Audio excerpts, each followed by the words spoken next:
Malibu creek state park Los ഏഞ്ചൽസിൽ കൂടുതലും mountain forest ഏരിയകളാണ്. ബാക്കി ഭാഗം പസഫിക് സമുദ്രത്താൽ ചുറ്റപ്പെട്ട് കിടക്കുന്നു. ഇവിടെയുള്ള ആളുകളുടെ പ്രധാന ഹോബികളിലൊന്നാണ് മൗണ്ടെയിൻ ഹൈക്കിങ്. അത്തരത്തിലുള്ള ഒരു സ്റ്റേറ്റ് പാർക്കാണ് മാലിബു ക്രിക്ക് പാർക്ക്. ഹൈക്കിങ്ങിന് പോകുന്നത് നമ്മുടെ ഇഷ്ടമുള്ള വഴി തിരഞ്ഞെടുക്കാം. അഡ്വഞ്ചർ ഇഷ്ടമുള്ളവർക്ക് ആ രീതിയിൽ, ട്രിക്കി വേ, ഹാർഡ് വേ, ലോങ് വേ അതൊക്കെ പോകുന്ന നമ്മുടെ ഇഷ്ടം. ഞങ്ങൾ കുറേയൊക്കെ കുന്നും വലിയുമെല്ലാം കയറി കേട്ടോ. ഇപ്പോൾ സമ്മർ സീസൺ ആയതുകൊണ്ട് തന്നെ നല്ല വെയിലാണ്. ഈ കുന്നുകളിൽ ധാരാളം ചെറിയ മഞ്ഞ നിറത്തിലുള്ള പൂക്കളുണ്ട്. ഈ സമ്മർ സീസണിൽ മാത്രമേ ഈ പൂക്കൾ കാണാൻ സാധിക്കൂ. California poppy or golden poppy എന്നാണ് ഈ പൂവിൻ്റെ പേര്.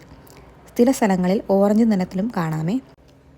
ഇവിടെ ഒരുപാട് ചെറുതും വലുതുമായിട്ടുള്ള പാറക്കൂട്ടങ്ങൾ കാണാമേ. ഇതിലൂടെ ആളുകൾ റോക്ക് ക്ലൈമ്പിംഗ് ഒക്കെ നടത്താറുണ്ട്.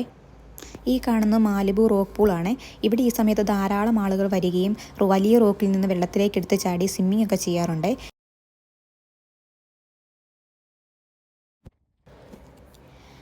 ഹൈക്കിംഗ് ഇഷ്ടമുള്ളവരുടെ ഏറെ പ്രിയപ്പെട്ട ഒരു പ്ലേസാണ് കേട്ടോ ഈ ക്രിക്ക് പാർക്ക്.